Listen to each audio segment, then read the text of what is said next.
Bueno, tenemos una semana compleja a nivel, yo diría mundial, ¿no? Pero nuestro país nunca está lejos de los problemas que pueden ocurrir en otros lados del planeta. Entonces estamos acá recibiendo réplicas de lo que está pasando. Bueno, lo tuvimos a Javo, que hemos hablado creo que en el último video acerca de su visita a Miami para encontrarse con el presidente Donald Trump, cosa que no ocurrió y resultó que terminamos con una foto con una ex modelo con algún pasado en la Argentina, con algún representante de futbolistas, más conocido como Coppola, este representante, que fue representante de Diego Maradona y que, bueno, tenían una vida un poco liviana y que le gustaba disfrutar y pasar momentos con chicas un poco alegres, digamos. Bueno, esta chica está trabajando en Estados Unidos y la única foto que consiguió Milei de ese paseo por Miami, que dicho sea de paso interesante, ¿no? Porque fue a un lugar donde en realidad es la casa, dicen, o un complejo que pertenece, que el dueño es Donald Trump, y que parece que alquila para diferentes eventos, ¿no? Sería como, no sé, venía a hacer tu fiestita acá. Es raro que un presidente esté a ese nivel, no me lo imagino a, qué sé yo, para dar un ejemplo, a Macri, que sabemos que tiene un buen pasar, alquilando una casa para hacer fiesta. Pero bueno, qué sé yo, cada uno se dedica a lo que quiere, parece que el presidente se dedicaba a eso, había prometido pasar, estoy hablando de Trump, por esa fiesta, saludarlo a Javo, bueno, se puso impaciente, veía que Donald, que estaba jugando, además, mírense el nivel de lo que estamos viviendo en el mundo, ¿no? Que este muchacho, estoy hablando de Donald Trump de nuevo, estoy hablando de dos presidentes y por ahí no soy muy claro, discúlpenme. Pero Donald Trump, la semana pasada, se mandó un conjunto de aranceles que la verdad que prácticamente puso al mundo entero, a su país sí, y al mundo entero en vilo, porque cayeron las bolsas, hay un desbarajuste, no se sabe dónde vamos a terminar con esto. Hay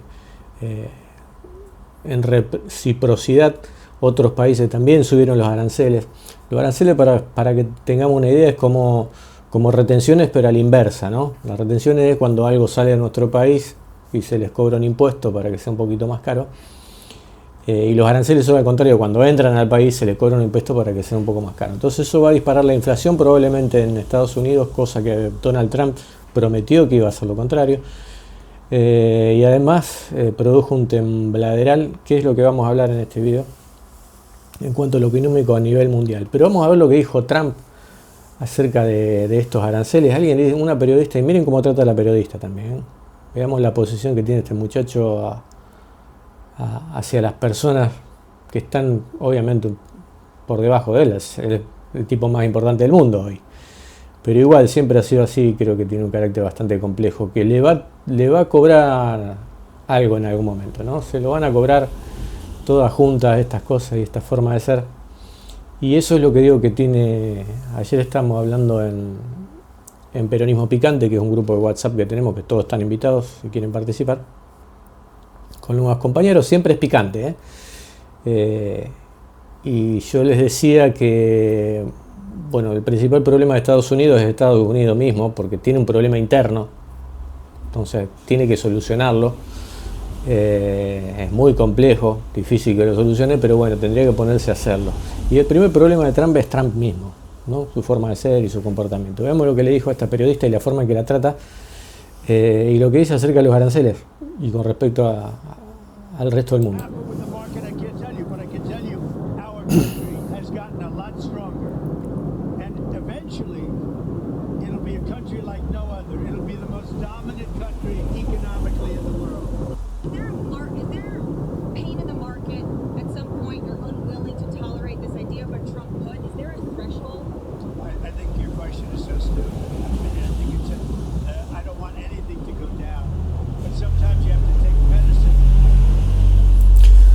Bueno, que trate de decir a la periodista que le diga que es una pregunta estúpida. Cuando a mí me pareció una buena pregunta, trató de ser lo más, conociendo a Trump, calculo que midió sus palabras para no entrar en un problema. Recuerden que están en un avión, que es el avión presidencial en el que viajaban, no debe ser fácil estar ahí. Entonces los periodistas yo creo que se cuidan. Más allá de eso, dijo que era una pregunta estúpida, y que bueno, que el mundo se prepare porque ellos son más fuertes, ¿no? Y como dijo acerca de Latinoamérica, nosotros no necesitamos a ellos, Cuando le preguntaron qué pensaba acerca de Latinoamérica, el tipo dijo, nosotros no necesitamos a ellos, ellos no necesitan a nosotros, así que vamos a ver qué pasa. Con otras palabras, pero prácticamente casi lo dije perfecto. Pero bueno, esto es lo que tenemos como presidente en el país del norte. Y bueno, hubo manifestaciones, cosas raras también en Estados Unidos. Se dice los yanquis no están acostumbrados a manifestar, no son como los argentinos que siempre tienen problemas, como los latinoamericanos que cada tanto tenemos un problema, tenemos que salir a manifestar a las calles. Los norteamericanos no están preparados para eso, no están acostumbrados, y durante el fin de semana estuvieron saliendo a la calle. Miles de personas marcharon, están las noticias en internet si lo quieren buscar. Es muy interesante que esté pasando eso, ¿no? A todo nivel hay protestas sobre este presidente. ¿Qué va a pasar? Como digo, tienen un problema interno, una lucha de poderes. Hay dos grupos poderosos, uno ahora se trasladó a Europa, representado por Soros. Todo lo que hemos seguido un poco de geopolítica sabemos de qué estamos hablando. Dos poderes con dos modelos diferentes económicos, ¿no? Todos con el mismo problema, que digo que es el tema del dólar, la moneda, la enorme, exorbitante deuda que tiene Estados Unidos, casi impagable, directamente impagable, y un modo de vida que, bueno, ahora se viene abajo y que hay que cambiar, pero obviamente los ricos no están dispuestos a hacerlo eso. Ese es otro problema. Siempre vivió una plutocracia Estados Unidos, que es el gobierno de los ricos. Trato de tener un lenguaje lo más sencillo posible, ¿no? Porque yo principalmente soy muy de base y necesito entenderlo y quiero que me entiendan todos. No tengo que andar buscando un diccionario que hable. Bueno, la plutocracia es lo que viven los norteamericanos en una época, como digo siempre, dirigida principalmente por industrialistas, por gente que venía de la industria. Hoy está principalmente llevado por los CEOs de multinacionales de lo tecnológico. Algunos le dicen tecnocracia. Yo digo que sí, una plutocracia, porque son millones de dólares lo que tienen estos muchachos y por eso están ahí. Pero no con un sentido industrialista. Por eso es el problema que estamos viviendo. Para entender un poco esto, bueno, me tengo que ir a muchos periodistas. Todos lo seguimos a Guillermo Moreno. Hizo muy bueno, recomiendo el programa que hizo con Tomás Méndez. Muy bueno, está en YouTube, recomiendo que lo escuchen porque Tomás Méndez generó un buen producto, teniéndolo a Guillermo Moreno ahí en el set, con otra persona participando, pero haciendo llamadas por teléfono también con un par de economistas que son muy interesantes, Valerdi y hay otro más, ahora no me acuerdo el nombre, radical él. Perdón por los nombres, pero mejor que Valerdi incluso. Horacio Rovelli, ahí está. Perdón por el lapsus. Horacio, gran estima, ¿eh? Escúchenlo, Horacio Rovelli, donde puedan. Una genial, muy técnico, muy rápido por ahí en su forma de hablar, pero si uno le presta atención, va a aprender muchísimo ahí. Pero vamos a ver algunos periodistas hay otro... el último video va a ser acerca de Vaca Narvaja, que también trajo una discusión ahí por el pasado de la familia de Vaca Narvaja. Precisamente creo que Fernando se llama, que un montonero bastante complejo, pero bueno, siempre estamos así. Y a mí lo que me llamó la atención, principalmente lo que terminamos discutiendo, el tema de esto de pasar todo por el progresismo, que va a ser problema que seguramente ustedes van a estar cuando escuchen lo que le digo. El tema de estar demasiado sectario y cerrarnos. Ustedes saben que el sectarismo lo que logra es que las personas se encapsulen en un lugar y no escuchen al resto. Esté encerrado en un lugar y solamente con un pensamiento y con una forma, y que generalmente trae desviaciones de comportamiento hacia el resto de la sociedad. Entonces el sectarismo como forma política no sirve. No sirve porque nos encerramos y dejamos de pensar. Y esa es la discusión principal que tengo por ahí con algunos compañeros, ¿no? El tema de que el peronismo no es sectario. Siempre Perón lo dijo muchísimas veces. Busquen el libro de Perón, busquen sectarismo y van a tener, especialmente en conducción política.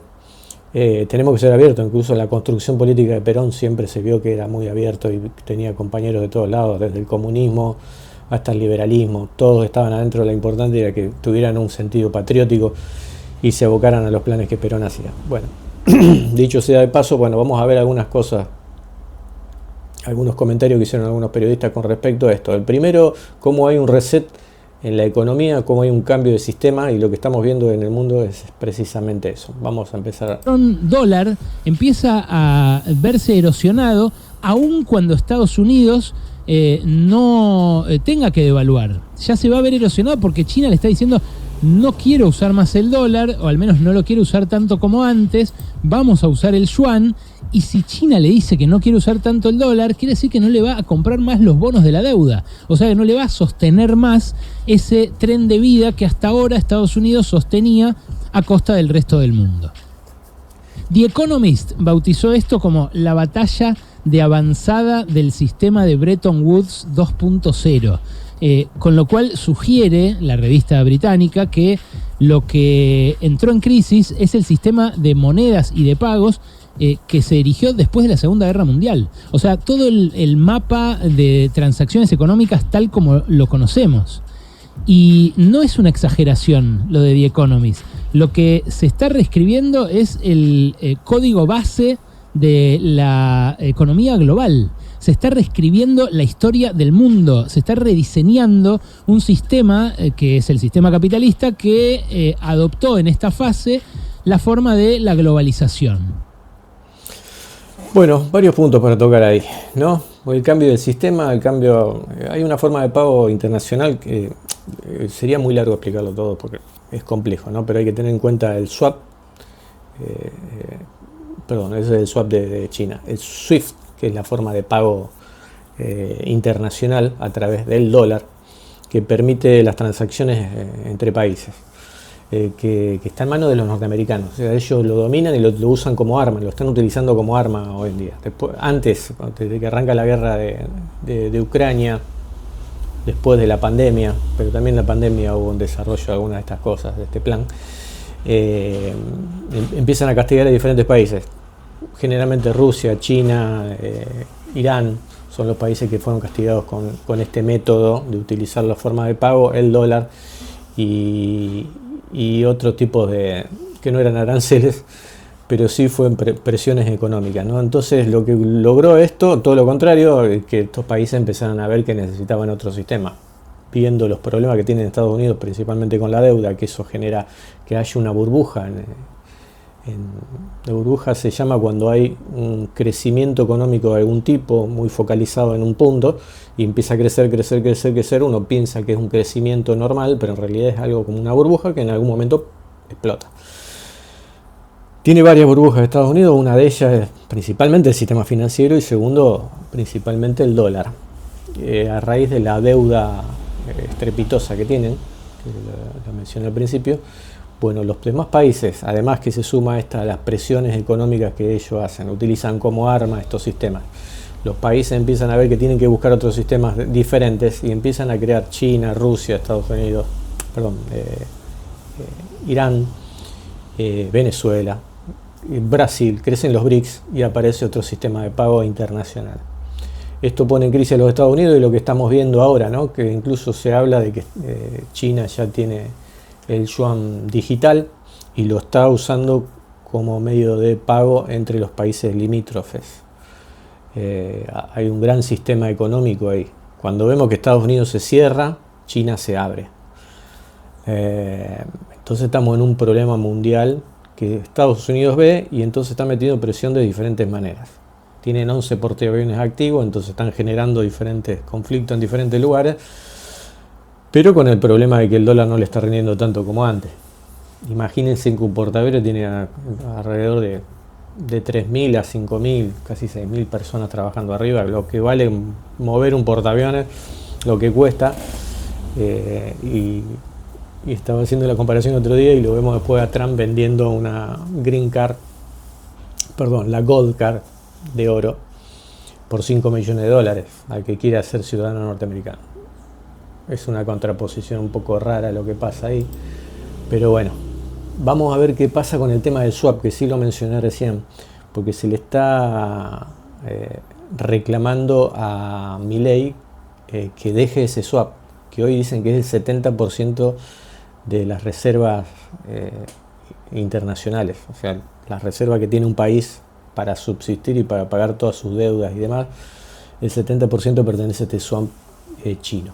Y vamos a ver unos comentarios. Lo que es seguro es que el volumen de transferencias internacionales en yuanes ya está aumentando exponencialmente. En 2024 la liquidación transfronteriza en renminbi, en yuanes, superó los 6 billones, que es más del doble de lo que había en 2021.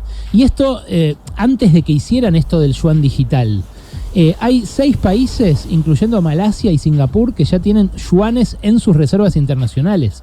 Nosotros no tenemos reservas internacionales en yuanes, pero tenemos casi la mitad de nuestras reservas internacionales gracias a un canje de divisas con China. Tenemos dólares, pero que nos entregó China a través de un swap de monedas. Y claro, eso es algo que nos interconecta claramente con China.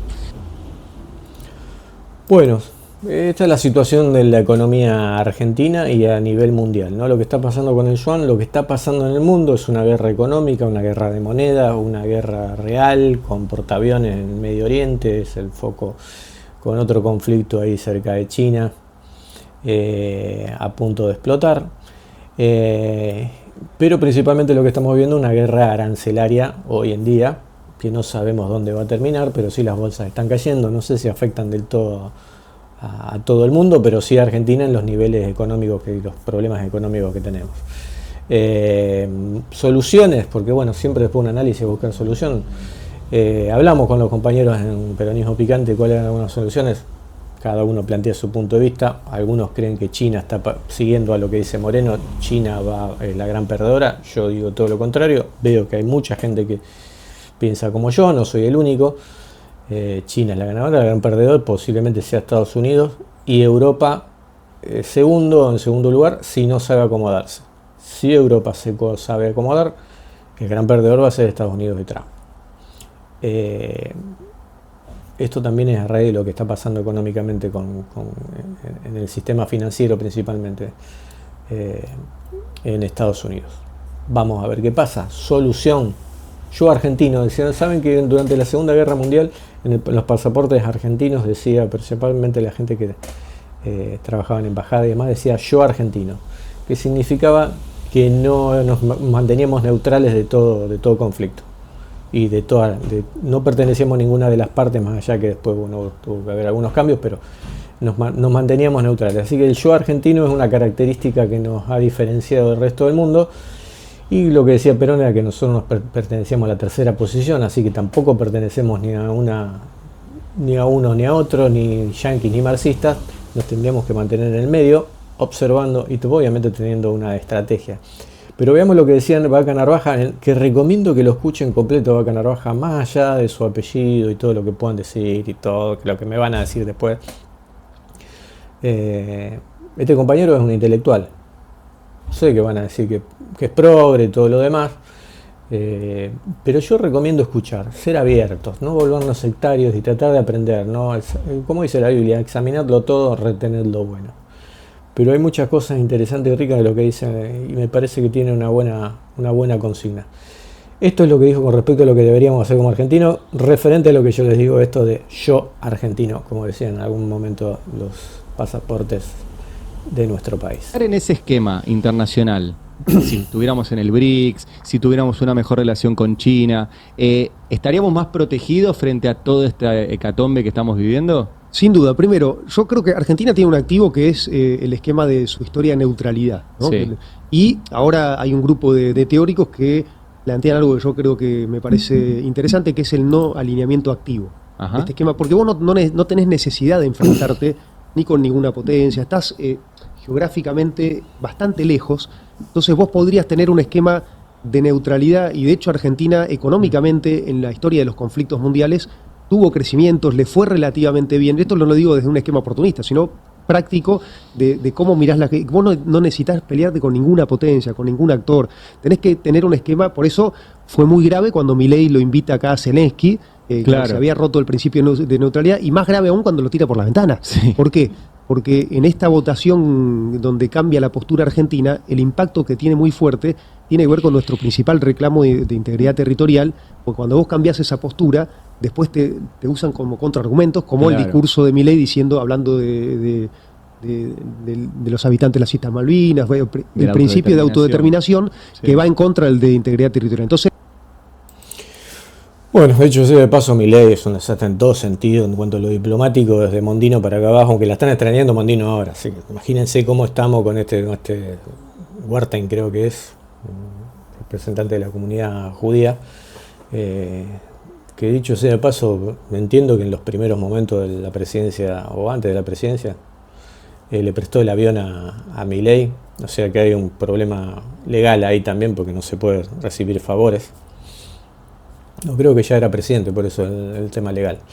Le prestó el avión para ir a Estados Unidos, hacer un viajecito allá. Y bueno, después recibe la dádiva de ser nuestro representante internacional. Bueno, esto entre paréntesis, somos un desastre en ese sentido, pero realmente creo que la posición de los peronistas por lo menos tendría que ser esa, ¿no? Yo argentino, pero obviamente tener una estrategia, acercarnos, tener conversaciones, obviamente somos, en algún sentido tenemos relaciones comerciales con todo el mundo y tenemos que seguir activas y firmes y obviamente mejorarlas si se puede, pero mantenernos al margen de todos estos conflictos, ¿no? Cosa que Milei, pero Milei es un muchacho fisurado emocionalmente que va a terminar muy mal, ¿no? Porque lo buscaron y lo tienen ahí porque es un obsecuente primeramente hacia la gente con poder, pero no tiene instinto de autopreservación, como digo siempre. Entonces, él y la hermana van a terminar presos probablemente, ¿no? Después de todo lo que han hecho con el caso Libra y todo el maneje que están haciendo alrededor, que la verdad que es una locura. Iba a comentar algunas noticias, pero me parece que esto se hizo demasiado largo. Leo sus comentarios. Me resultó muy polémico el último video que hice acerca de Milei y Kim, el representante que tiene Moreno en la ciudad de Buenos Aires y que se presenta a estas elecciones legislativas. Vemos que nos ponemos nerviosos en algunas cosas. Yo no dije nada en contra de nadie, solamente presenté información. Por ahí obviamente tengo mi pensamiento, mi forma de razonar, siempre con respecto a esto de ser sectario, de andar buscando enemigos, como se diría, hacer una ortiva del progresismo adentro. Estamos señalando progres. Es raro ese comportamiento cuando después vas a programas donde la mayoría son progres. Yo me acuerdo, el programa con Rebord de Moreno era prácticamente Moreno diciéndole progre continuamente todo el tiempo a Rebord, cuando todos le conocemos la forma de ser Rebord, y más allá de que podamos estar de acuerdo o no de acuerdo en alguna de sus formas, no creo que el tipo sea progre. Bueno, después me acuerdo con Pedro y la hija, donde Moreno terminó diciéndole progre a los dos, tanto a la hija como a Pedro. Entonces es raro vivir en un ambiente donde nuestros socios principales son los progres y estamos todo el día criticándolo. Algunos dicen que no, ya agarraron ese camino y no queremos pelear. Y bueno, después vemos que en las elecciones no nos va muy bien, aunque yo creo que van a tener un crecimiento, pero igual, compañeros, hay que unir al peronismo, organizarlo y tener la espalda política como para presentar un plan bien doctrinario y ser doctrinarios, y ir por ahí, pero dentro del peronismo, no por afuera. Por afuera se puede armar el movimiento, pero el movimiento es el conjunto de todas las fuerzas, ¿no? Dicho con mis palabras. Después me critican, ¿no? Hay un compañero que el otro día me criticaba porque no sé qué frase utilicé, porque te demuestra que vos no... Bueno, seguimos siendo sectarios, ¿no? Te miden las palabras que utilizas. Y eso es contraproducente, no nos va a ayudar. Por eso yo he abierto este canal, donde trato de ser polémico, pero trato de contestar todas las preguntas, siempre que no sean chicaneras. Cuando son chicaneras, la chicaneo también, porque esa es una parte del juego. Como le decía un compañero de ayer, que mando un abrazo, me cantó truco, no sé qué me dijo, le canté retruco y bueno, después se fue al mazo. Si cantamos truco tenemos que estar preparados todos, ¿no? Creo que está lo entretenido de ser peronista y abrir canales como esto, Peronismo Picante, de nuevo el grupo ese de WhatsApp. Estoy en Abel Ushua también, 3 banderas en Telegram. Lo que trato de abrir es que se pueda abrir incluso discusiones, ¿no? Discusiones mucho más fuertes porque uno trata de destruir el argumento, pero hay de argumentos dentro del peronismo que hay que destruirlos. Entiendo la socialdemocracia, por ejemplo, dentro del peronismo, que no tiene que ver con el progresismo, pero bueno, eso me voy a ir demasiado por las ramas, pero lo podemos seguir hablando ahí en los comentarios que hacen. Gracias por seguirnos y gracias por estar acá. Un abrazo.